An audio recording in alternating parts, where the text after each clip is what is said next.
Well, good, good. Through all this, are you still actively practicing medicine?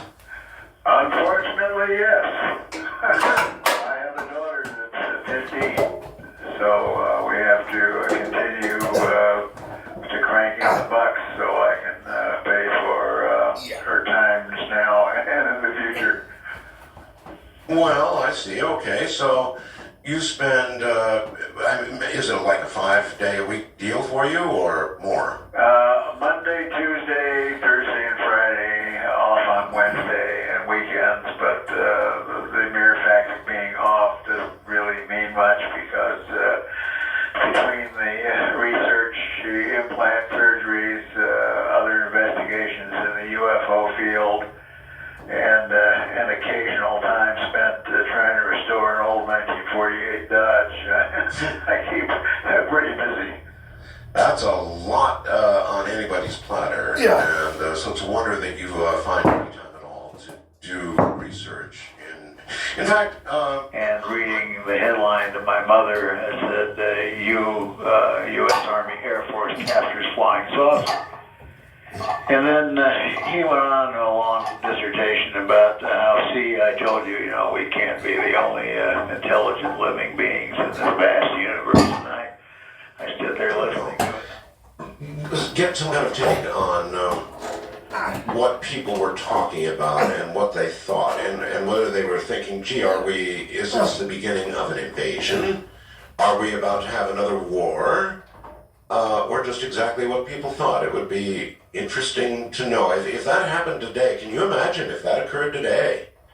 Oh gosh, I don't know what to say. If it happened today, I usually, when I give my presentations about the world, I get asked a lot, well, you think if this happened today, Dr. Lear, that people would go run and hide in the hills? And I usually say, well, if it happened in Los Angeles on rush hour, let's say a big giant 3-football-sized craft landed in the middle of the freeway in the rush hour, would there be a panic? Who has really no particular interest in the subject, but because she looks at it like, hey, the grass is growing on the lawn. I mean, what's the big deal? Oh, well, of course, we can't be the only, living, intelligent creatures in this universe.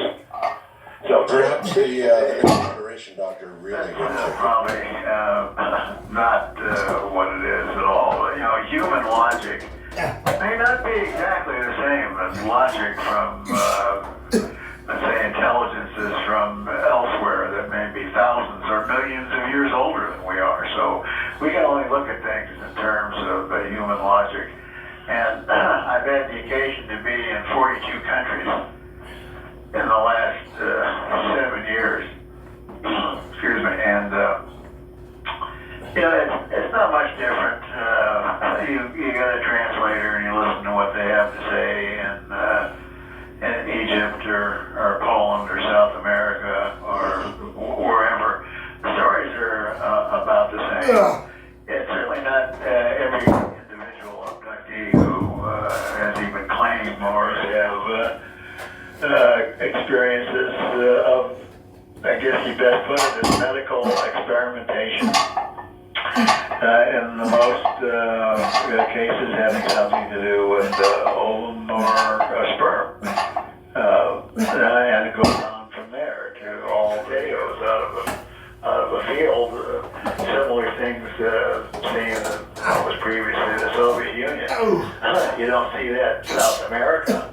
Doctor, is there any big difference between what people are able, some of the best people who have good conscious memories of what happened to them, versus those who, for example, went through hypnotic progression? Is there a big difference in what they remember?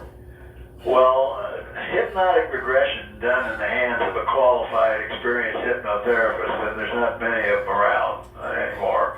Certainly John Mack had his share, and we have Bud Hopkins and David Jacobs, and fortunately in Southern California we have Yvonne Smith, and then in the other countries there's a few others. But there's not that many. Total Recall of what went on, and he said that he begged them not to erase his memory because he had no fear.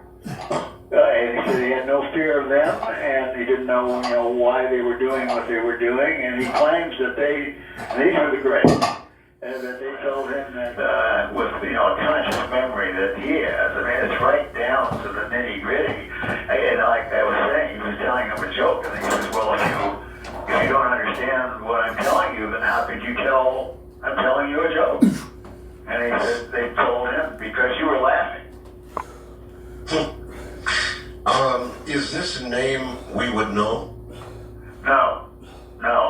It's possible I could get him to come on the air if he didn't use his real name, but it wasn't too long ago. He had another event that occurred driving through Death Valley, California, and this one he was with his driver, and they... All right, hold that story. We're at the bottom of the hour, so hold tight, Dr. Lear, and we'll come right back to Death Valley. That's near from Manila in the Philippines. I'm Art Bell. It is indeed my guest is Dr. Roger Lear. He is a friend of yours in the Death Valley area, is that right? Yes, that's correct. He had been traveling through the Death Valley area since he was 16 years of age. He's now 83. And he has a driver. They take a shortcut from Death Valley to go to Tonopah. And when you feel one of these things go off, it's like something I never felt before. I was in the Army, but I never felt anything like this. It was a double shock wave, a lot like what you experience when you hear the shuttle come in. Right. But it reverberates on the ground. I mean, it just shakes you to pieces. So I don't know, what kind of a bomb they're dropping. But that was kind of interesting. And as I said, you can, when the air temperature at altitude is cold enough, and I don't know whether you knew this or not, but when I quit flying, I had about 2,700 hours of air time. And it had to be at a certain altitude to get a contrail because the air is cold.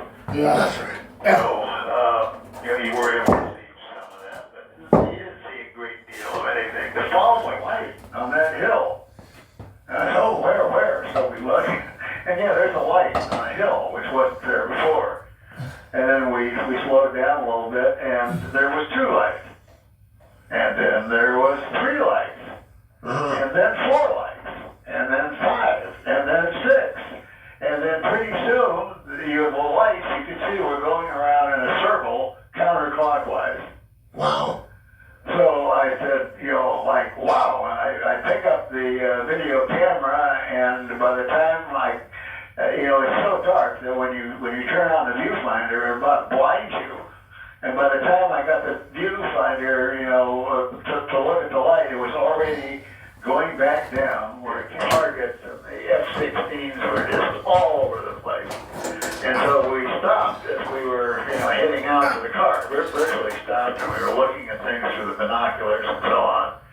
And we saw what we thought were 3 F-16s flying in formation. 2 ahead and 1 trailing, and then another one sort of off to the left. And one of the guys exclaimed, "Gee, that's weird." Well, what's weird? What are you talking about? Well, that big bright star that was just ahead of those 2 F-16s, it just disappeared. So I said, "Oh, really?" So I trained my binoculars up there, and there was this whole beach where you could not see the stars, and it was in the shape of a triangle. Oh. And the one to the left was just spectacular. They were dropping flares and targets, and the F-16s were just all over the place. And so we stopped as we were, heading out to the car. We virtually stopped, and we were looking at things through the binoculars and so on. And we saw what we thought were 3 F-16s flying in formation. 2 ahead and 1 trailing, and then another one sort of off to the left. And one of the guys exclaimed, "Gee, that's weird." Well, what's talking about? Well, that big bright star that was just ahead of those two F-16s is just a triangle. Oh, you saw exactly what I've seen. I got to see it a whole lot closer. But there's no question about it. We have, or they have, or somebody has a triangle that defies gravity. And if it doesn't defy gravity, then it's a lighter than air craft of some sort. But what I saw looked very metallic, very silent, completely silent.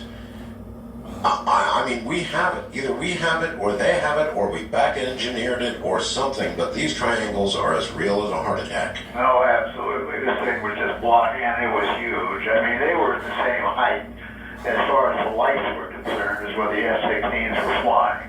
And that altitude, had to be above 30,000 feet. This thing blocked out a chunk of the stars. You just couldn't see through it, But I didn't see the detail. But there were enough stars so that you could actually make out. Satellite phones, and I was inside with one of them. We were sort of saying goodbye. We got to know them pretty well. And I said, well, we didn't really waste anything coming here because we saw some interesting things. So what'd you see? So I told him, and he was kneeling down on the floor of the table where I was sitting, and he just smiled. He says, well, all the things you hear about Area 51, yes. I said, they're all true.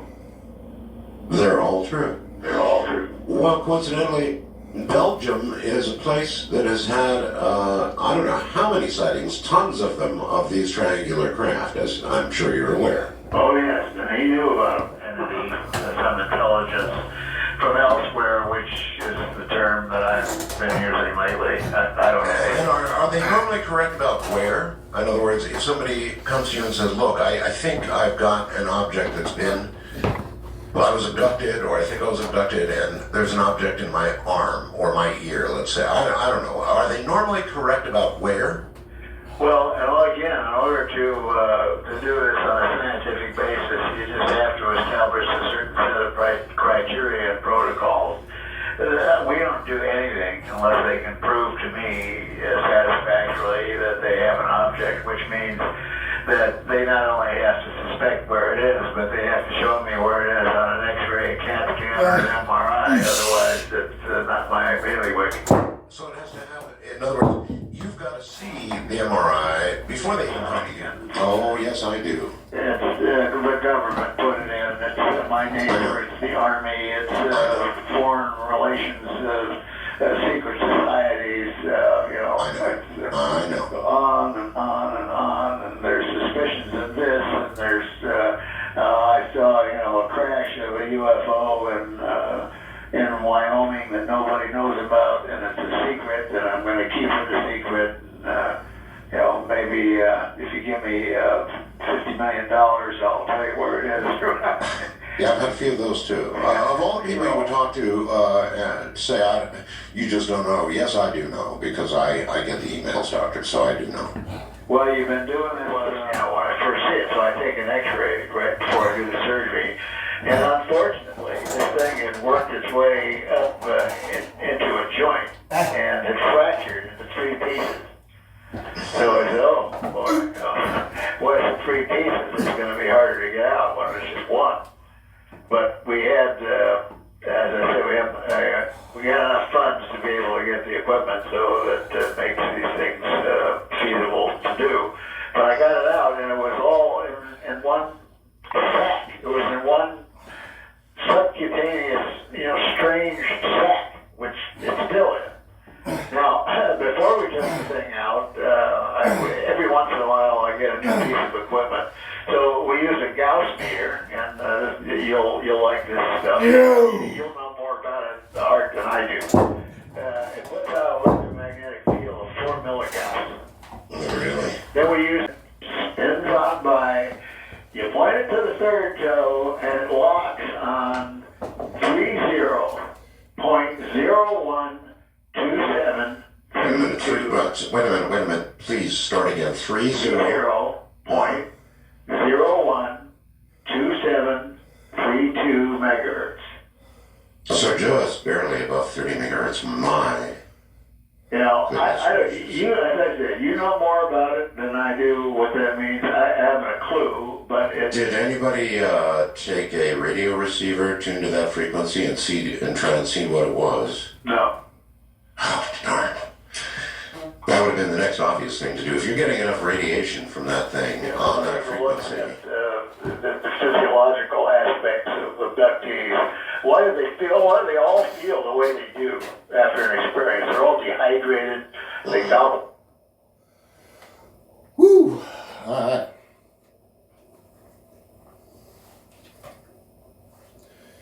Okay, folks. It's 8:07. Finishing up out here on December 12th on a Thursday. It's 39 degrees out there. Kind of cool. Y'all hear that? That's my bird friend back in here today. I don't know, probably about 2 weeks ago. You know, showed y'all that she was back in here. I suppose it's a she. So I like to think it's mama bird. But if you see me looking around throughout the video, yeah, I was looking at her flying around. She's hanging onto the rafters up there now. It's my little bird friend. But yeah, man, that's Thursday's workout. Back out here on a Thursday for the first time in a couple of weeks, you know. Kind of assed off last week. Assed off a little bit the week before that too, but it's alright. We back now, man, and ain't a whole lot to talk about. Same workout we normally do on Thursdays. Dumbbells, inclines, I'm sorry. First 5 sets was with the 50s, 5 sets of 25. We went, you know, kind of a more heavy, you know, movement for the rear delts. Heavy for me anyway. With the bent over row. And second 5 sets, like always, we go up to the 60s. Did 5 sets of 20. And then, you know, along with 5 sets of these. Nice little squeeze, you know, a little stretch and squeeze. So I feel pretty good. Yeah, man. Ain't a whole lot else to really talk about. I don't think. I kind of got some shit to do anyway, so we just cut it kind of short on the talk today, guys. But tomorrow's Friday. I'm gonna see if I can get out here and get some arms and some shoulders tomorrow. Cause like I said, I got to tighten up now. You know, 2025 is almost here, so we got to straighten on up. I do anyways. Tighten up a little bit and get after it a little more. You know, so try to be out here tomorrow. And then of course after tomorrow, Saturday. You know, so we just keep on rolling. So as for tonight, folks, I'm gonna head on in, take care of all my nightly duties and all that. And I'll see y'all when I see you back out here. Until then, take it easy.